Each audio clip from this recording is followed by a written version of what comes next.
What do you throw a drowning lawyer? His partners. Ha ha ha ha.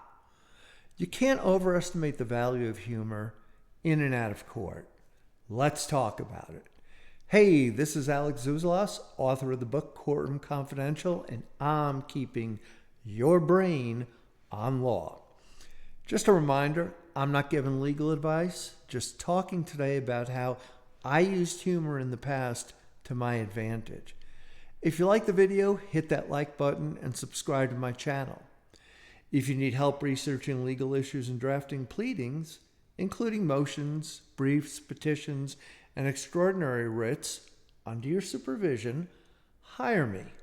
My contact information is in the description to this video. Judge Dickey. So about 30 years ago, I was representing a guy, Greg something or other, let's just call him Greg, on a DUI case in Seminole County, Florida. It was pretty serious. Greg had been at a wedding the night before, got drunk, stayed drunk, also stayed up till about 8 the next morning, drinking the whole time. When he got in his car to drive God knows where, it was rush hour on a weekday morning. Lots of traffic.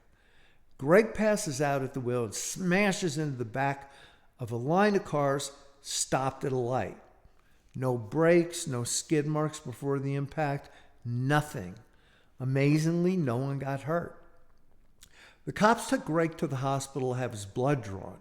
The results came back and they showed he had a blood alcohol level of, now remember, the illegal limit starts at a 0.08. Well, Greg's level was a 0.40. That's 5 times the legal limit, and no, he wasn't dead, amazingly. In any event, I work out a great deal with the prosecutor. Greg's going to do 10 days county jail on the weekends, which for him was pretty serious because that's when he liked to drink, well, more than he drank during the week. He's going to have to pay a fine, have his driver's license suspended, I think for a year because he didn't have any priors, go to DUI counterattack school, etc., etc. But we got to run the deal past the judge and get his approval because he can say, piss off, I'm not doing it. The judge is kind, smart, sensitive Alan Dickey, a true mensch. When I tell him what the deal the prosecutor and I have agreed to, he asks me what my guy's blood alcohol level was, and I say flatly, 0.40.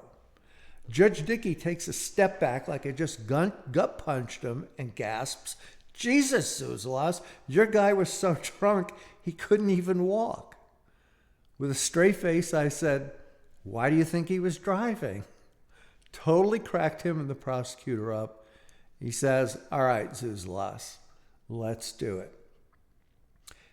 Federal district court, any federal court for that matter, is a very serious place to be. Way back in the day, I was representing this adult video store, Fairvilla, in a copyright infringement case in federal court in Orlando. Fairvilla really hadn't done anything wrong other than selling some videos, which they truly didn't know infringed on someone else's copyright because the real infringer, the company that sold them the videos, didn't tell them about the infringement. Consequently, Fairvilla was only peripherally involved in the case, and the plaintiff's lawyer told me he was going to announce he was dropping Fairvilla from the litigation at a status conference we had scheduled in a week or two in front of a very tough, serious, humorless female judge.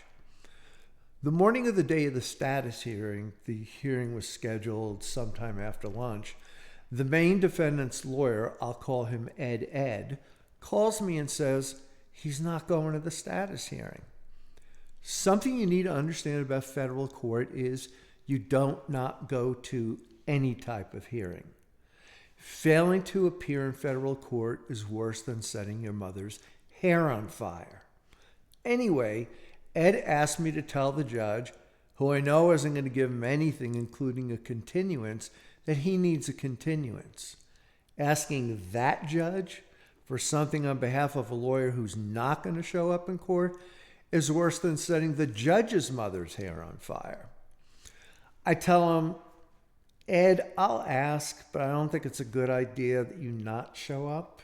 He tells me, that's no big deal, and he's not worried about it, so we'll ask the judge for a continuance for him. How do you think that went over? As soon as the hearing starts, it's obvious Ed isn't there. It's also obvious that the judge notices Ed's not there, and it's also obvious that she's really pissed that Ed's not there. So, she asks, does anyone know where Mr. Ed is? I pipe up and say, he asked me to tell you he couldn't be here and that he wants a continuance. The federal judge turns to me, knives shooting from her narrowed eyes, and says very slowly and coldly, not another word from you, Mr. Zrwzonboarding. Do not say another word. Nothing. She paused for a minute before continuing.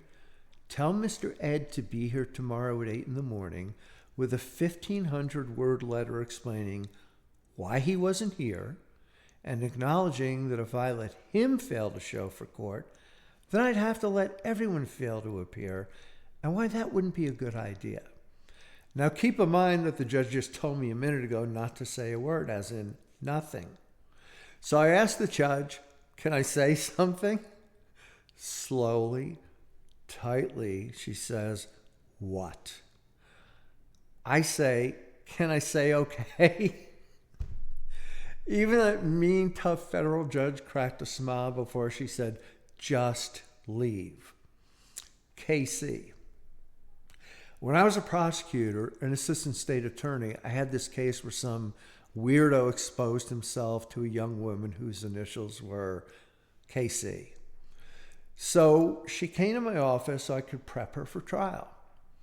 I do the prep.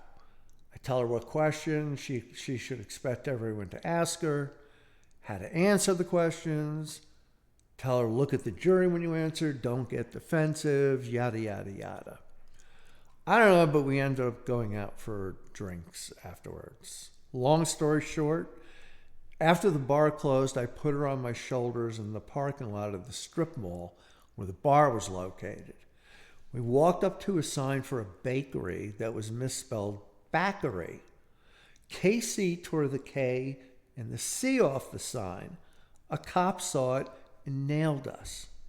When he asked for our IDs, being a prosecutor, I had a badge in my wallet, which he saw when he opened it to take out my ID. I remember the guy saying, oh, that's great. That's just great. Now I'm going to have to call my lieutenant. Good thing he did. The lieutenant was a real nice guy, came out, huddled with the cop who stopped us, then walked over to me and asks, so if Bob Egan, my boss, finds out about this, what do you think he's going to say? My answer? Other than you're fired, not much. That cracked up the lieutenant, who laughed and said, just make sure the letters are back on the sign tomorrow. Look, everybody likes to laugh, even judges, prosecutors, and cops. So it's important that lawyers use humor, because it's a lot harder to shoot the guy you like than the one you don't. What do you guys think? Post your comments. Thanks for listening, and I'll see you next time.